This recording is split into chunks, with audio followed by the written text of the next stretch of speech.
I was a 34-year-old contractor from Portland who was exceptionally close to my grandfather William. The craftsman-style house he left me had been in our family for 80 years. I never imagined my own family would sue me claiming the inheritance was unfair. I never thought I'd see my own blood relatives try to take away the one thing my grandfather wanted me to have. Let me know where you're watching from, and hit subscribe to join me for a story about family betrayal and justice. Growing up home wasn't really home. My father was an alcoholic who eventually abandoned our family when I was 7. Mom did her best working 2 jobs to keep a roof over our heads, but she was rarely around. That's why weekend visits to Grandpa William's house became my sanctuary from age 8. His craftsman-style house sat on a tree-lined street in an older part of town. It wasn't fancy, but it was solid and welcoming, just like him. The moment I'd step through that front door, the weight of my troubled home life would lift from my shoulders. "Luther, my boy," he'd call out, his weathered face breaking into a smile that made his eyes crinkle at the corners. "I've been waiting for you. Got a project that needs your help." Those projects became the foundation of our relationship. William was a master carpenter who believed in teaching by doing. From age 9, he put tools in my hands and patiently showed me how to use them properly. First, simple repairs, then more complex ones. By 12, I could replace a leaking faucet. By 14, I was helping him rebuild the back deck. One of my most treasured memories is when I was 10, and Grandpa decided we should build a treehouse in the massive oak in his backyard. We spent every weekend that summer measuring, cutting, and assembling. When we finally finished, he let me spend the night in it, bringing up hot chocolate and telling me stories of when he was a boy. "This house," he told me that night, "it's more than wood and nails, Luther. It's memories. It's family. Someday you'll understand what that truly means." When I was 16, we embarked on an even bigger project, restoring an old 1965 Ford truck that had been sitting in his garage for years. We worked side by side, replacing parts, sanding down rust, rewiring the electrical system. The day we got it running, the pride in his eyes meant everything to me. That truck later became my first vehicle. Life went on. I started community college studying business because that seemed practical, though my heart wasn't in it. Then everything changed when Grandpa William suffered a severe stroke when I was 22. The doctors were amazed he survived, but he lost mobility on his right side, the same side he'd always used for his carpentry. There was talk among the family about putting him in a nursing home. My Aunt Susan, his daughter, argued it was for the best. Uncle Robert, his son, agreed, but I couldn't bear the thought of William being forced out of the home he'd lived in for over 50 years. "I'll take care of him," I announced at the family meeting. "I'll move into the basement apartment." Aunt Susan raised her eyebrows. "And what about your education?" "I'll put it on hold," I said firmly. "This is more important." I dropped out of college that week, found a contractor job nearby specifically so I could remain close to the house. The basement apartment had been a rental unit years earlier, with its own small kitchen and bathroom. It wasn't much, but it allowed me to be there for Grandpa while still giving us both some privacy. Our new routine developed naturally. Every morning, we'd have coffee together on the front porch, discussing projects around the house. Though his right hand no longer worked properly, his mind remained sharp. He'd direct, while I'd do the physical work maintaining the house he loved. For 12 years, I handled everything: property taxes, utility bills, roof repairs, plumbing issues, yard work, all while working full-time as a contractor. I never complained because I was simply returning the care he'd always shown me. Meanwhile, the rest of the family visited only on holidays, if that. Aunt Susan lived just 30 minutes away, but would only come by for Christmas, and Thanksgiving, usually staying less than 2 hours. Uncle Robert lived across the country and visited maybe once a year. My cousins Mark and Tiffany, both in their 30s, were too busy with their own lives to bother with their aging grandfather. There was one evening, about 7 years into our arrangement, when William and I were sitting on the porch watching the sunset. He reached over with his good hand and patted mine. "You saved me, Luther," he said quietly. "After your grandmother passed, I thought I'd die of loneliness.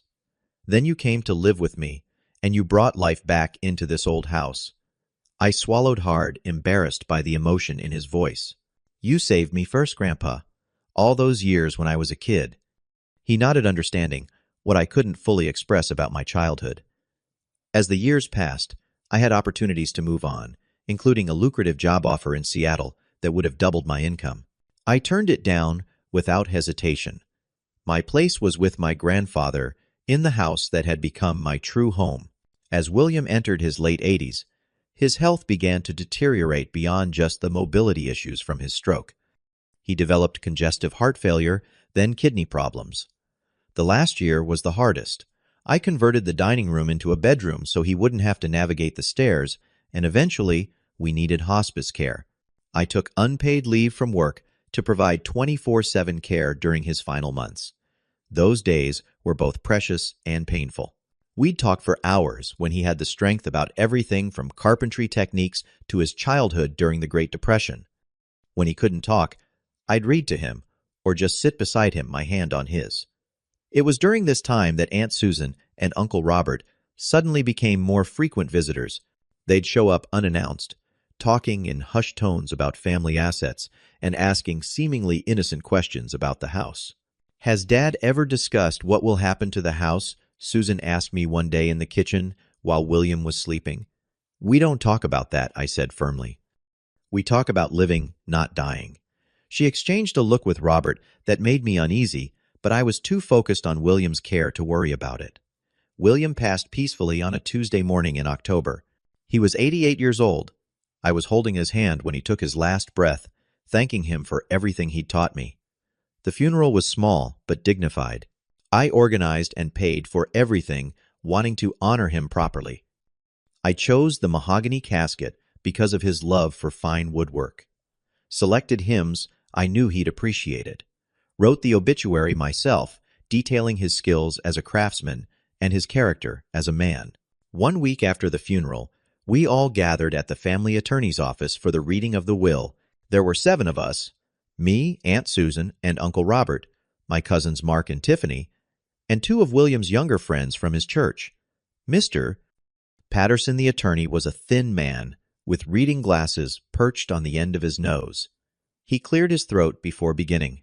William Harrison Caldwell, being of sound mind, hereby declare this to be my last will and testament, he read formally. There were standard bequests, his tools to be divided between me and his church's carpentry ministry, small sums of money to his friends, family photographs and albums to be shared equally. Then came the part about the house. To my grandson Luther, who has been more of a son to me than anyone, I leave my home and property in recognition of his unwavering care and love, Mr. Patterson read, looking at me over his glasses. Luther didn't just visit me when convenient. He built his life around ensuring my comfort and dignity. This house is already as much his as it is mine. The silence in the room was deafening. I felt all eyes on me, but I kept my gaze on my hands, a mix of grief and gratitude washing over me. Well, Susan finally said with a tight smile, congratulations, Luther. Yes, congratulations, Robert echoed, but his eyes were cold. As we left the attorney's office, I overheard Susan and Robert talking in the parking lot.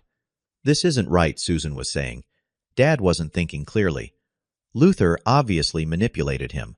We'll discuss options, Robert replied, his voice too low for me to hear more. That evening, I hosted a small family dinner at the house, thinking it might ease tensions. I'd spent hours cooking William's favorite pot roast recipe, but the atmosphere was strained. Susan made passive-aggressive comments about family traditions and fair shares. Robert kept appraising the furniture with his eyes, as if calculating values. Look, I said, trying to be conciliatory. I know you all might have expected different arrangements. If there are sentimental items in the house you'd like to have, please just let me know. I'm happy to. That's very generous of you, Susan. Cut me off to offer us pieces of our family home. They left early, barely touching their food.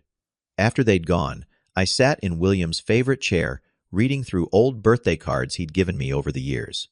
Each one signed with pride and love, Grandpa. The house felt emptier than it ever had, even after he was gone.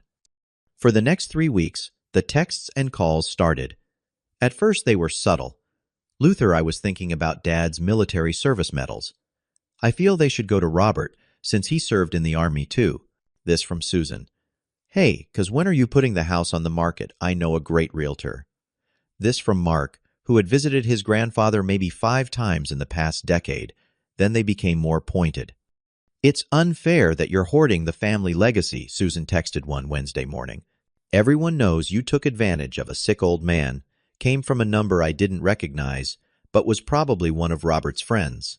I tried to respond with patience, explaining that I was simply honoring William's wishes, that the house had been my home too for 12 years, that I had put my own life on hold to care for him. The turning point came when I returned from work one day to find Susan's car in the driveway. I walked in to discover her and Robert in William's study, going through his desk drawers. "What are you doing?" I demanded, shocked to find them in the house without my permission. Susan barely looked up, just collecting some of Mom's letters that Dad kept. Family history.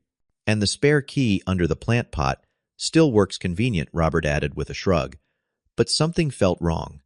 After they left, I discovered William's collection of vintage watches was missing from his dresser. When I called Susan about it, she became defensive. Dad would have wanted me to have those. Mom gave them to him after all. I was just collecting what she would have wanted me to have. That night, I changed all the locks and installed security cameras. The sense of violation was overwhelming. These were people I'd shared holiday meals with for years, and now they were essentially breaking into my home. 6 weeks after the funeral, a certified letter arrived. My family was formally contesting the will, claiming William was not of sound mind when he wrote it, and demanding the house be sold with proceeds split equally among all family members. I sat at the kitchen table, the legal document, in my trembling hands, feeling like I'd been punched in the stomach. Not only were they trying to take away the home I'd helped maintain for over a decade, but they were disrespecting William's clear wishes and besmirching his mental capacity. The next day, I met with James Bennett, an attorney specializing in estate litigation. His office was small but neatly kept, with diplomas covering one wall. They don't have much of a case, he assured me after reviewing the documents. Your grandfather had his will professionally updated just last year, and the attorney made sure to document his mental competency. Plus, there's your 12 years of residence and caretaking. But they're saying I manipulated him. I said, the words still bitter on my tongue. Family will contests often get ugly, James said gently. Be prepared for that. This isn't really about the house, you know. It's about money and possibly jealousy over your relationship with your grandfather. The financial reality hit hard. Legal fees would stretch my savings thin, especially after the months of unpaid leave I'd taken for William's care. I picked up weekend work, renovating bathrooms, to make ends meet. One evening, while organizing William's papers, I found his journals. For years, he'd kept detailed accounts of his daily life. The entries from the past decade were filled with mentions of our projects together, his gratitude for my care, and clear statements about wanting me to have the house. Luther replaced the water heater today, read one entry from 3 years ago. Saved us $500 doing it himself. This house is already his in every way that matters. Need to make sure the will is clear about that. Finding these journals felt like hearing his voice again, giving me strength to face what was coming. But the emotional toll was still heavy. Walking through rooms filled with family photos now felt like navigating a minefield of betrayal. The smiling faces in those frames had become strangers to me. As the court date approached, the legal battle intensified. My family hired Gregory Wilson, an attorney known for aggressively contesting wills. His reputation was for overwhelming opponents with paperwork and intimidation. Anonymous calls came in the night, sometimes just silence, sometimes veiled threats about family dirt that could be exposed. I knew it was likely my cousins, trying to pressure me into settling. The stress began affecting my health. I lost 15 pounds, developed insomnia, and started getting tension headaches. My boss noticed my deteriorating condition and encouraged me to take time off, but I couldn't afford to miss work with mounting legal bills. In this dark time, unexpected support emerged. My co-workers took up a collection to help with my legal expenses. William's neighbor Alice, an elderly woman who had known him for decades, reached out offering to testify about his mental clarity and our close relationship. Even some of my clients delayed projects so I could focus on the court case. 2 weeks before the trial, I received a settlement offer through my attorney. The terms were insulting. I could keep the basement apartment if I agreed to sell the house and split the proceeds. They were offering me the servants' quarters of my own home. Tell them no, I instructed James firmly.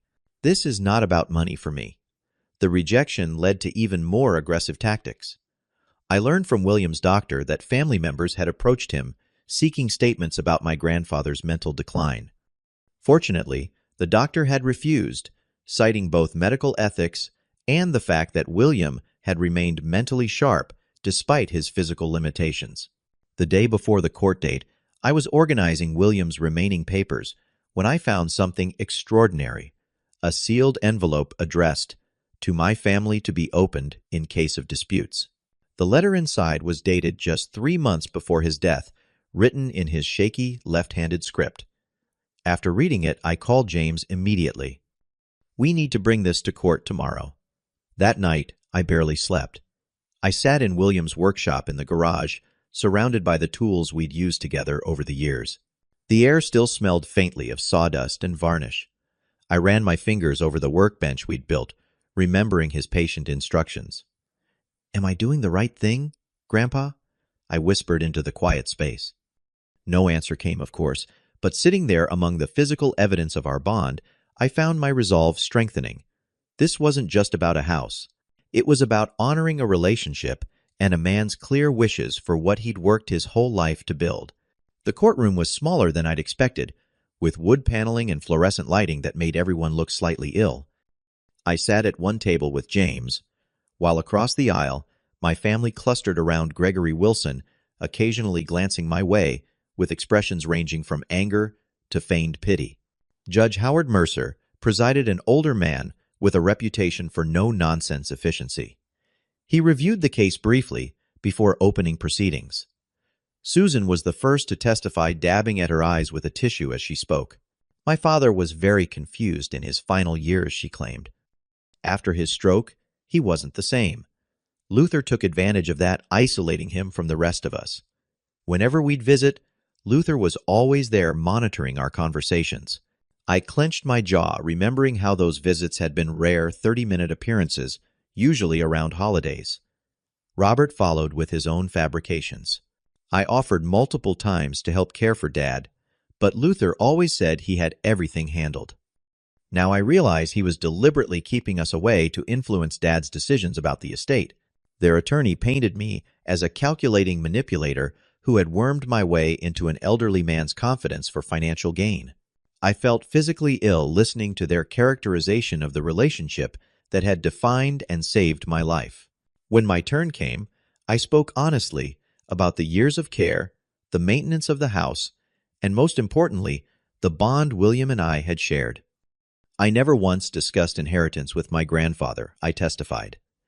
Our conversations were about living, about projects around the house, about his memories, and the skills he wanted to pass on to me. I would have cared for him regardless of any inheritance. James presented William's journals as evidence, pointing to entries spanning years that clearly indicated his intention for me to have the house. He also called William's doctor, who testified about his mental competence until very near the end. In my professional opinion, Dr. Levine stated, William Caldwell remained mentally sharp and decisive despite his physical limitations. He frequently discussed his grandson's care with gratitude and clarity. Alice, the neighbor, provided perhaps the most impactful testimony about daily life at our house. I've lived next door for 30 years, she said in her wavering voice. Before Luther moved in, William was declining rapidly after his wife passed. After Luther came, William had a new lease on life. Those two were inseparable, always working on some project, laughing together on the porch. The rest of the family, I barely saw them, except when they'd rush in for an hour at Christmas. Throughout their testimony, Gregory Wilson conducted aggressive cross-examinations, trying to twist words and imply ulterior motives. But their attacks seemed to be losing steam in the face of consistent evidence about William's mental clarity and our genuine relationship. The decisive moment came when James presented William's sealed letter to the judge. "Your Honor, we'd like to submit this letter written by William Caldwell 3 months before his passing, explicitly addressing the current situation." Judge Mercer examined the envelope, noting the date and William's signature. After confirming its authenticity, he began reading it aloud. "If you are reading this, it means my family has contested my decision to leave my home to Luther." The courtroom fell silent. Even Susan stopped her performative sniffling. What they failed to understand is that while they saw a house with financial value, Luther saw a home with a soul that needed care. He didn't inherit this house today. He earned it one day at a time, one repair at a time, one act of love at a time, while others were absent. I watched my family's faces as the judge continued reading William's direct, unambiguous words. "To Susan and Robert, my beloved children, I love you, but your visits became obligations rather than connections. You came to check if I was still alive, not to be part of my life. Luther came and stayed. He built his world around ensuring mine remained intact." Susan's face flushed red. Robert stared at the floor. "The true inheritance I leave isn't wood and plaster, but the values of commitment, loyalty, and care that Luther exemplifies. If you contest this, will you prove you've missed the most important lesson I tried to teach, that family is defined by actions, not merely blood?" Judge Mercer looked up from the letter, his expression unreadable. He studied each of us carefully before setting the letter down. "This court finds not only that William Caldwell was of sound mind when creating his will, but that his decision reflects a recognition of true family bonds that are formed through actions, not merely blood. The will stands as written, with the property transferring fully to Luther Caldwell." Furthermore, he added, looking directly at my family, "The court admonishes the plaintiffs for wasting judicial resources on a case that appears motivated by financial interest rather than genuine concern for the deceased's wishes." The finality in his voice rang through the courtroom. Susan's mouth opened in shock. Robert's face hardened into a mask of anger. My cousins looked away, unable to meet anyone's eyes. I felt no triumph, only a profound sense of relief, mixed with lingering sadness that it had come to this, that William's final words to his children had to be read in a courtroom rather than received with love and understanding. Walking out of the courthouse, I felt both lighter and heavier. The legal burden had been lifted, but the weight of permanent family fracture settled in its place. My family hurried past me, without a word, avoiding eye contact as they rushed to their cars. A local reporter approached, asking for comment on the case. I simply shook my head and kept walking. This wasn't a victory to celebrate or publicize. It was the painful end of what family had meant to me for most of my life. The house was achingly quiet when I returned. I walked through each room, touching the furniture William and I had repaired together, looking at the walls we had painted, the floors we had refinished. For the first time, I allowed myself to fully feel the grief of his loss without the distraction of the legal battle. Over the following days, I began the process of reclaiming the house emotionally. I repainted the dining room, returning it to its original purpose, now that the hospital bed was gone. I sorted through William's clothes, donating most, but keeping his favorite flannel shirt and the cardigan he used to wear on the porch during cool evenings. A week after the trial, I received an unexpected text from my cousin Tiffany. "I'm sorry about everything. Mom and Dad pressured us all to present a united front. Grandpa would have wanted you to have the house. I miss him too." I read the message several times before responding. "Thank you for saying that. It means a lot. The door is always open if you want to visit. No pressure."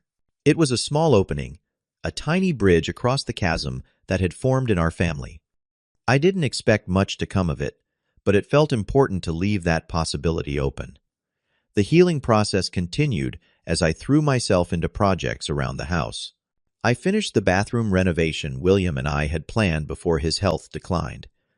I restored his collection of hand planes, hanging them on the workshop wall as a tribute to his craftsmanship.